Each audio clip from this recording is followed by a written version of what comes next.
संभाजीराजे छत्रपती यांचं मुंबईच्या gateway of India इथं आंदोलन चाललं आहे। पंतप्रधान मोदींनी जलपूजन केलेल्या शिवस्मारकाचा शोध घेणार असं ते म्हणतात। जलपूजन होऊन 8 वर्ष होऊन सुद्धा काम सुरू न झाल्यानं संभाजीराजे छत्रपती आक्रमक झाले आहे। पुण्यातून हजारो कार्यकर्त्यांसह ते मुंबईत येणार आहे। सर्व शिवभक्तांसह शिवस्मारकाचा शोध घेण्यासाठी अरबी समुद्रामध्ये बोटीनं रवाना होणार असल्याची माहिती समोर येते आहे। तर 8 वर्षांपूर्वी पंतप्रधान मोदींच्या हस्ते जलपूजन झालं होतं।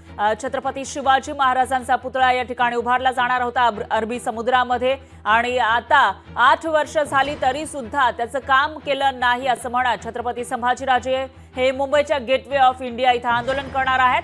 तर पंतप्रधान मोदींनी 8 वर्षांपूर्वी ज्या पुतळ्यासाठी जलपूजन केलेलं होतं तिथं 8 वर्ष होऊन सुद्धा काम सुरू न झाल्यानं आक्रमक झाले आहे संभाजीराजे।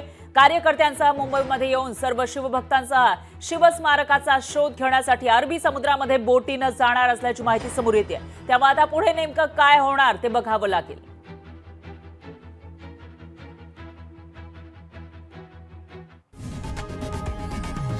लोकशाही मराठी ऐका, पहा, जागरूक रहा।